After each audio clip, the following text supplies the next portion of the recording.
Ciao, sono Anna e questo è My Italian Circle.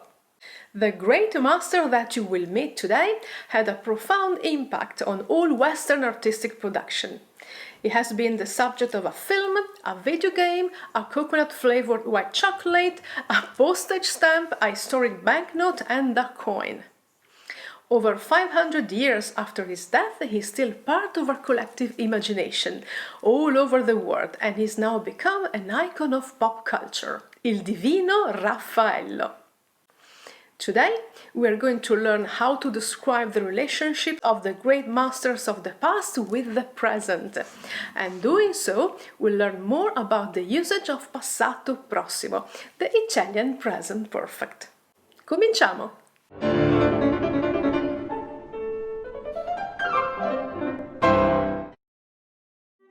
Learn Italian with Art, Episode 3, Raffaello. Il 10 giugno del 1858, lo scrittore Nathaniel Hawthorne, allora console a Liverpool e in quel momento in viaggio in Italia, annota nel suo diario: Oggi mia moglie ed io siamo andati a Palazzo Pitti. La collezione di quadri è la più interessante che io abbia visto.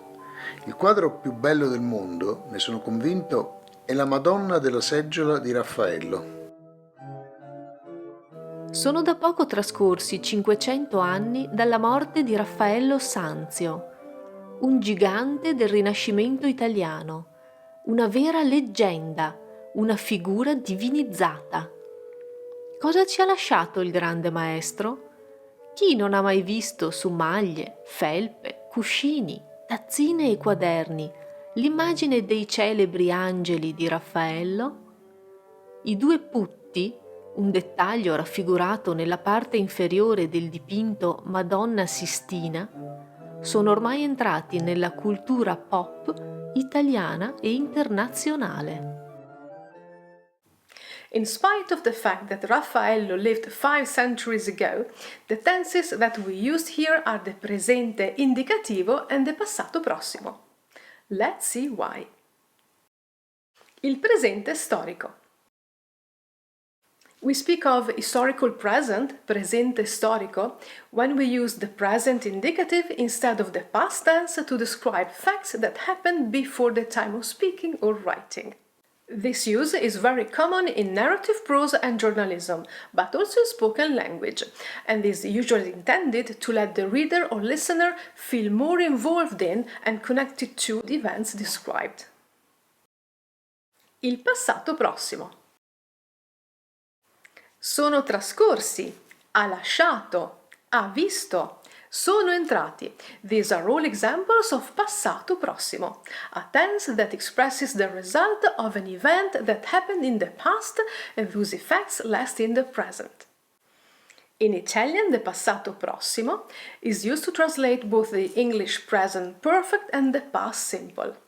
Unlike English, it is also used to say what you did at some particular time or when exactly something happened. Ho visitato i Musei Vaticani 2 anni fa. I visited the Vatican Museums 2 years ago. Chi non ha mai visto l'immagine dei celebri angeli di Raffaello? Who has never seen the image of Raffaello's famous angels? The passato prossimo can denote an experience that occurred at least once during a period of time in the past. The experience may refer to a vast and unspecified temporal axis. We will talk more about the passato prossimo in the second part of this video. Now let's focus on the vocabulary of this first passage. Allora, then, at the time, in that moment. Allora is an adverb that refers to a specific moment, in the past or in the future. Allora non ti conoscevo. I didn't know you at the time.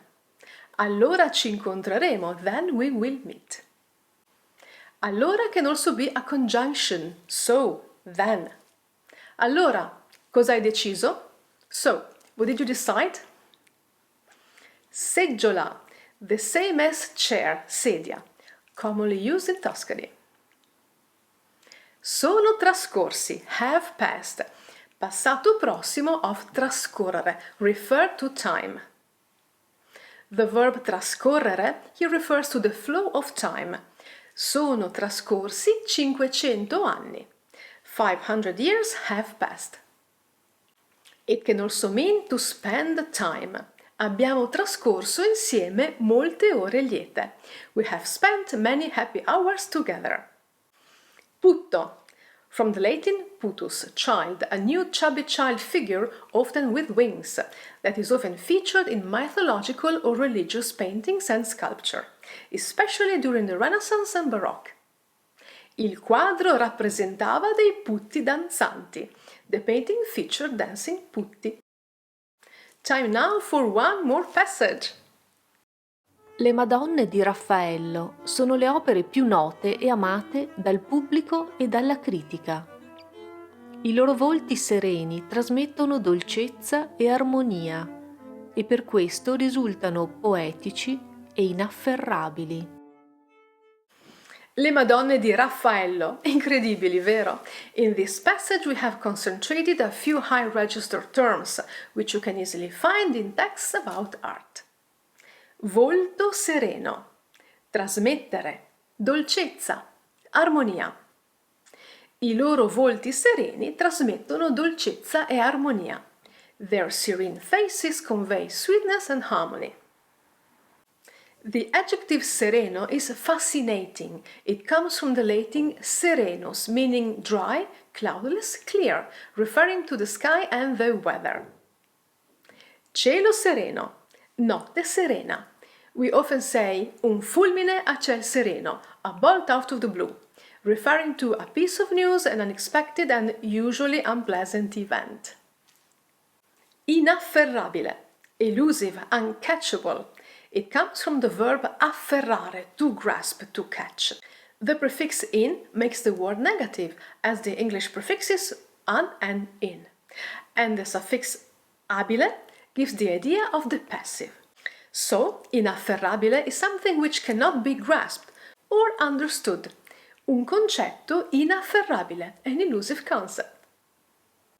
And here we are at our grammar session. In this lesson we'll talk in more detail about the passato prossimo. The passato prossimo is the past tense used the most in Italian, and it's formed by conjugating the auxiliary verb avere or essere in the present indicative and by adding a past participle.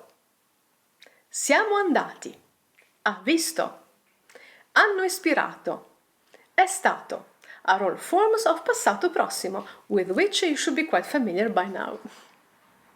In our previous lesson, we saw how to form the past participle.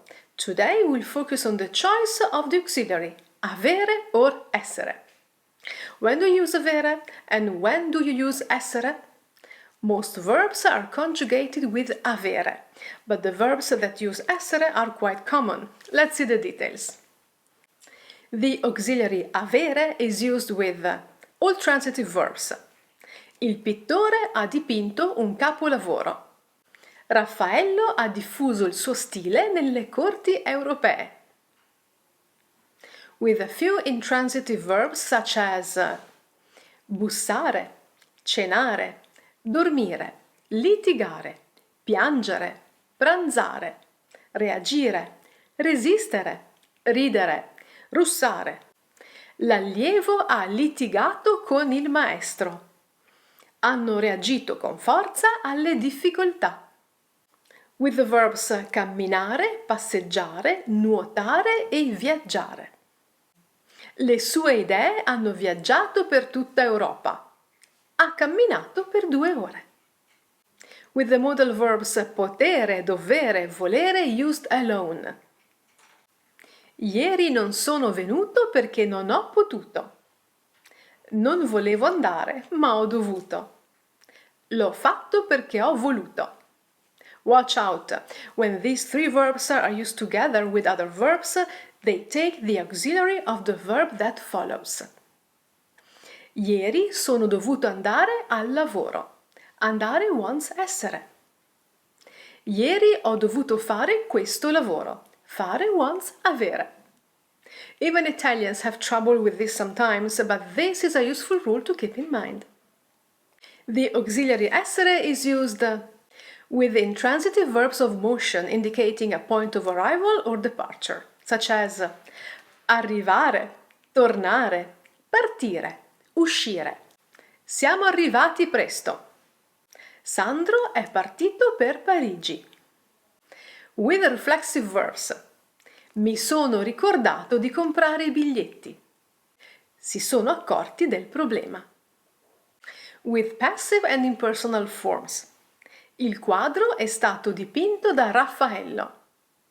In quel ristorante si è mangiato bene. Essere. Agreement of past participle. Very important. The past participle of verbs conjugated with essere agrees in number and gender with the subject of the verb. Therefore, the ending is O for the masculine singular, Sandro è partito, and A for the feminine singular, Elena è partita. E for the masculine plural, gli artisti sono arrivati, and E for the feminine plural, le cantanti sono entrate. We have come to the end of our third lesson on the Italian used in the context of history of art. Strong emotions, light and darkness, and the mysteries of a distant past await us in the next lesson.